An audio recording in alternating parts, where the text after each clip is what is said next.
मुख्तसर अहकाम। पंजगाना नमाजें किस तरह अदा की जाएं? हर मुसलमान पर रोजाना 5 वक्त की नमाजें पढ़ना वाजिब है। रोजाना की इन 5 नमाजों के पढ़ने का तरीका एक ही जैसा है, लेकिन उनके रकतों की तादाद और बजा लाने का वक्त अलग अलग है।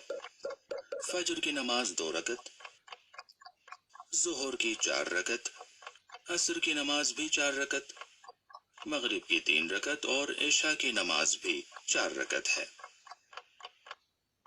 हर रकत में एक रुकू और 2 सजदे होते हैं।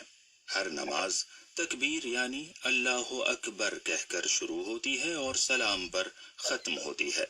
और अब आइए देखते हैं कि किस तरह नमाज पढ़ी जाती है। मिसाल के तौर पर मगरिब की नमाज को लेते हैं। इससे पहले कि हम नमाज शुरू करें, ये जरूर देख लें कि नमाज से पहले जो उमूर अंजाम देना जरूरी है वो अंजाम दिए हैं या नहीं, जैसे वुजू करना, लिबास का पाक होना, क़िबला रुख खड़े होना वगैरह।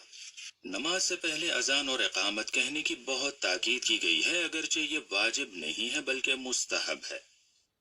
अब आप सीधे खड़े हों और दिल में इस इबादत के जरिए अल्लाह से करीब होने की नीयत करें। फिर अरबी में अल्लाह अकबर कहें। इस अमल को तकबीरतुल इहराम कहते हैं और आम हालात में जरूरी है कि इसे क़याम की हालत में कहा जाए। तकबीरतुल इहराम के साथ ही आपकी नमाज शुरू हो जाती है और अगर इसके बाद अफ़आल नमाज के अलावा कोई और काम आपने अंजाम दिया तो आपकी नमाज बातिल हो जाती है। उसके बाद सूरह हम्द बिस्मिल्लाह से लेकर आखिर तक पढ़ा जाए। फिर उसके बाद कुरान करीम का कोई भी मुकम्मल सूरा आप पढ़ सकते हैं।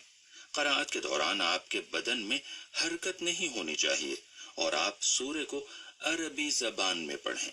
जरूरी है कि आप सूरे के अल्फाज वाज़ेह तौर पर अदा करें। सिर्फ अल्फाज का जहन में तसव्वुर कर लेना काफी नहीं है। अगर आप मर्द हैं तो मगरिब की नमाज में आपको बुलंद आवाज से सूरा पढ़ना होगा। उसके बाद रुकू है। दोनों सूरा पढ़ने और थोड़ी देर खामोश क़याम के बाद आप रुकू में जाएं, इस तरह के आपके पैर सीधे हों और आपकी हथेलियां घुटनों तक पहुंच जाएं।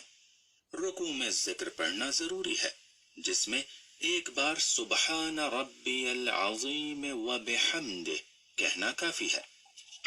रुकू के बाद आप सीधे खड़े हो जाएं। फिर सीधे खड़े हो जाने के बाद आप सजदे में जाइए।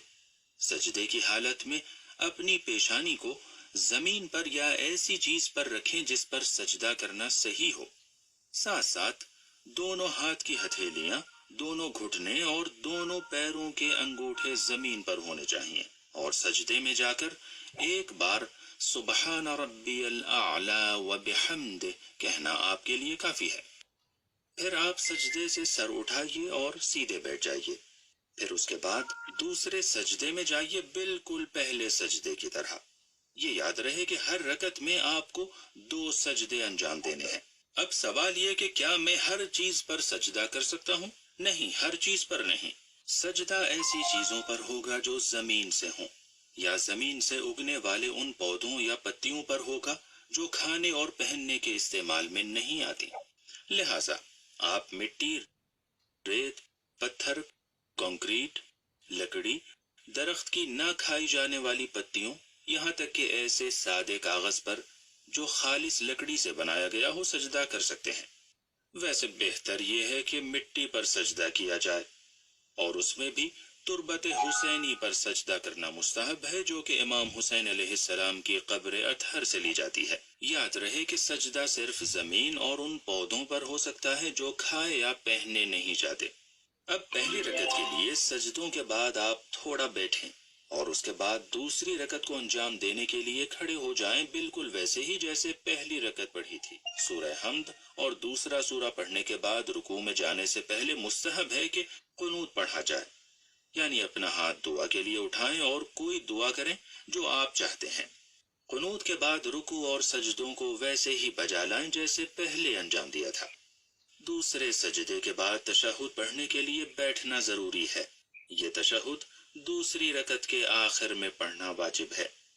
तशहुद में हमें क्या कहना है? तशहुद में कहें अशहदु अल्ला इलाहा इल्लल्लाहु वहदहु ला शरीक लह وأشهد أن محمدا عبده ورسوله اللهم صل على محمد وآل محمد۔ تشہد پڑھتے وقت سیدھے بیٹھے رہیں۔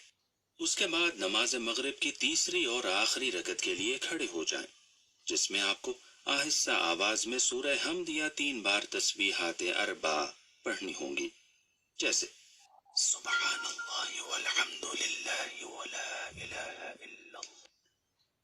اس کے بعد بتائے گئے طریقے کے مطابق رکوع اور 2 سجدے بجا لائیں، پھر بیٹھ جائیں اور ایک بار پھر سے تشہد پڑھیں اور اس کے بعد سلام پڑھیں، یعنی السلام علیک ایہا النبی ورحمۃ اللہ وبرکاتہ، السلام علینا وعلی عباد اللہ الصالحین، السلام علیکم ورحمۃ اللہ وبرکاتہ، اور اس کے ساتھ ہی آپ کی مغرب کی نماز ختم ہو جاتی ہے۔ دوسری روزانہ کی نمازیں بھی ایسے ہی پڑھی جاتی ہیں، لیکن فرق صرف ان کی رکعتوں میں ہوتا ہے۔ ہاں، یہ خیال رہے کہ مردوں اور خواتین دونوں کو ظہر اور عصر کی نماز دھیمی آواز میں پڑھنا چاہیے، اور صرف مرد فجر کی نماز اور مغرب اور عشاء کی پہلی 2 رکعتیں بلند آواز سے پڑھیں گے۔ اب آئیے دیکھتے ہیں کون سی چیزیں نماز کو باطل کر دیتی ہیں۔ نمبر 1، ہر وہ چیز جو وضو کو باطل کر دیتی ہے وہ نماز کو بھی باطل کر دیتی ہے، جیسے ریا خارج ہونا یا پیشاب وغیرہ کرنا یا سونا وغیرہ۔ نمبر 2، نماز کے ارکان میں کسی چیز کو جان بوجھ کر یا بھولے سے کم یا زیادہ کرنا۔ یاد رکھیے کہ آپ کی نماز کے ارکان 5 ہیں: نیت، تکبیرۃ الاحرام، اور رکوع میں جانے سے پہلے 1 لمحہ کھڑے ہونا، رکوع اور 2 سجدے۔ نمبر 3، جان بوجھ کر قبلے سے رخ موڑ لینے سے نماز ٹوٹ جاتی ہے اور باطل ہو جاتی ہے۔ نمبر 4، عمدن ہاتھ باندھ کر نماز پڑھنا۔ نمبر 5، جان بوجھ کر بات کرنا۔ نمبر 6، جان بوجھ کر سورہ حمد کے بعد آمین کہنا۔ نمبر 7، بلند آواز سے ہنسنا، لیکن صرف مسکرانے سے نماز باطل نہیں ہوتی۔ نمبر 8، مادی اور دنیاوی مسائل کے لیے گریہ کرنا۔ نمبر 9، نماز کی حالت میں کھانا پینا۔ خدا قبول فرمائے۔ آپ کی نماز مکمل ہو گئی۔ اب نماز کے بعد تسبیح حضرت زہرا علیہ السلام کے عظیم ثواب کو نہ چھوڑیے گا۔